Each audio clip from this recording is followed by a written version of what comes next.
Welcome to the Weber Wavepools YouTube channel. I'm just going to show you the background. I don't really work very hard. I spend most of my time thinking, but occasionally I get the reward of finding a place like this with a view like that. It's incredible.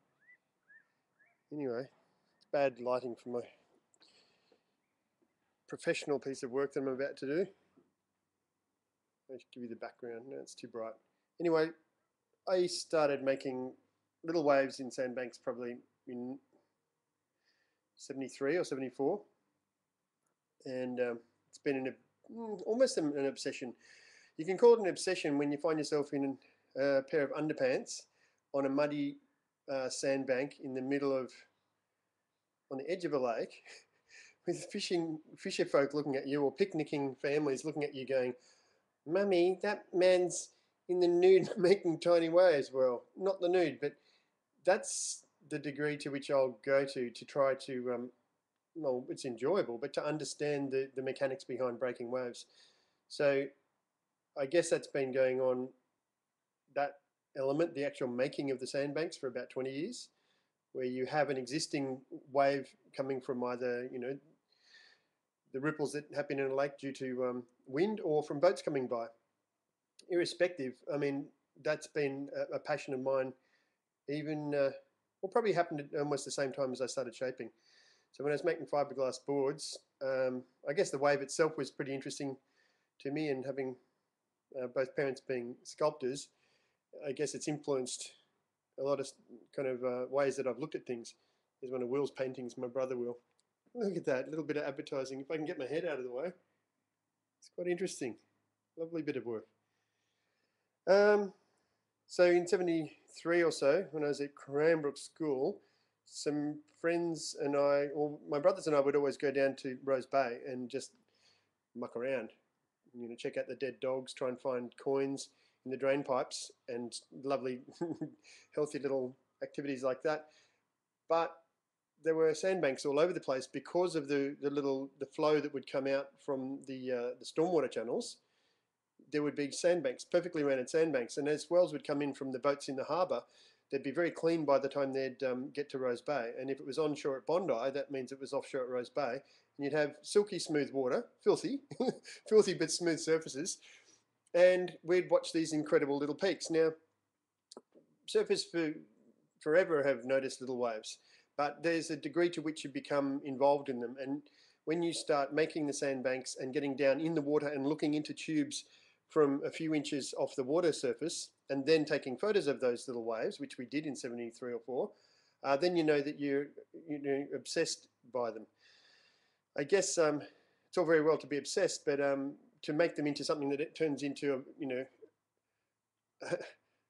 a usable form or product or thing, then you've got to know how to do that. So, I mean, even though I was shaping, I went to university primarily so I didn't have to keep shaping, but also because I was interested in making waves and reefs.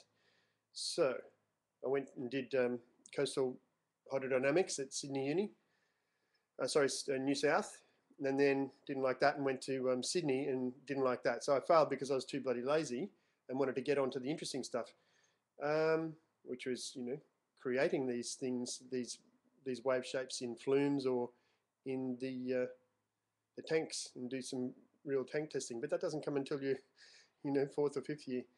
So anyway, I've continued on experimenting with waves and taking photos and film of them, as that mini waves film will prove and show. And that's something I did with my brother Monty. After 2 years of mucking around in the Clarence, or probably a year and a half, there's no point in exaggerating, a good year and a half where I'd be doing it with my family, with my wife and 2 boys, going, "Dad, can we stop making little mini waves now?" So that was fun enough that I would just do it out of the enjoyment of watching the perfect barrels. And these are not the normal barrels. They weren't just what happens when a boat goes past a little shoreline, and it's 20 to 30 meters away. You eventually get a little swell hitting the shore. This was a bit riskier because you had to get the boat and the wake that's next to the boat right in intimate contact with that little shoreline, which means you're very close to hitting the propeller on the sandbank, which is why not many people have ever done it, because you've got to be that close. in order to link up the tight little chain of waves, which are the ideal way in which to make a perfect peeling wave. So Monty and I did that film in I don't know, 2001 or something like that. No, maybe it's a bit later. Maybe we started making it in 2001. Be good to get the dates worked out. And he was on camera, and I was on boat. He filmed and edited, and I pretty much just made the waves. So I guess we're more suited to those roles, even though I wanted to do 50-50. He didn't want to do that, did you, Mont? You wanted to make the film? Okay, you got the film.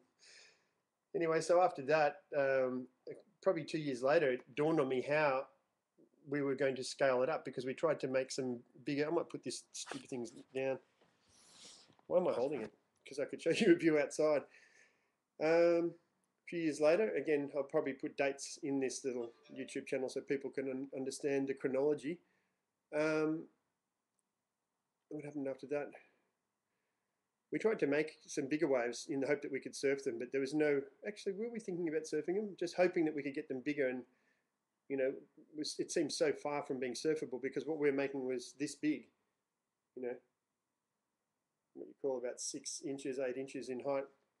And we got the harbour master to use his luxury cruiser to make waves, and unfortunately wouldn't go close enough because it was too risky for his props, which makes sense, very expensive boat. And but he did, and we made some waves, and they got up to probably a foot high. But he was quite a long way further out, and the wake he made was still not as big as what we were to make in years to come. So nevertheless, it was in the brain thinking, well, that was pretty good, but we couldn't get the tight chunk of wake really close to the shoreline, so we don't really know, what size they would have been. But they couldn't have been more than half a metre if we'd got closer. So we left it for a while. The film was made, and I just continued to muck around, basically. Never really got that serious until it occurred to me one night that really we could, if the wave was big enough, we could make a rideable wave. But there was always this thought that if you go to, maybe there's some block that you can't get to 2 meters, for example. So I didn't know for sure whether we could get to 2 meters, but I thought I'll just see if we can get to 1 meter. So got a fishing boat and went out there and made some amazing waves, and I've got footage of that. And I surfed the first wave of that type probably, maybe ever, in that it's the really critical part of that wake that was being ridden. Many people have been dragged along with a rope and then let go and then caught the little wave as it wraps around the corner of a bit of sand, or a big tanker runs by and you can do that. But there's a very key dynamic difference between the swell that leaves the boat and it's 20 or 30 meters or even more away from the boat, and there's a big difference between that and anything that's really, really close, where those lumps, as I've said before, are really tight, because what you've got is a trough and then a peak and a trough and a peak. And that's like waves running into a rip. They're on the verge of breaking. They're already, with a back on them ready to throw. So when you run those things and align them with the point at which those waves would break, in other words, the shallowness, the appropriate gradient, and they're on the verge of breaking, then you get this dynamic throwing, barreling wave. So I guess that was the idea when I had that little thought, that I knew how to do them, and I knew that the circularity was a good idea, because I patented something with Daniel about 10 years prior to do with making a form going under the water. And in that moment I realized, not only is this going to work, but it's patentable. Went out and patented it, and now we have patents being processed around the world. We've got China and Australia already, and the rest are on the cusp of being okayed, as long as the examiners like them. And that's probably the state of things at the moment, other than the model which is being built down in Tasmania. So that is pretty exciting right now in, what are we, the 11th of October 2010, and they're already testing and making perfect little tubes. So let's just see what happens, hey? Signing out. That was a big one.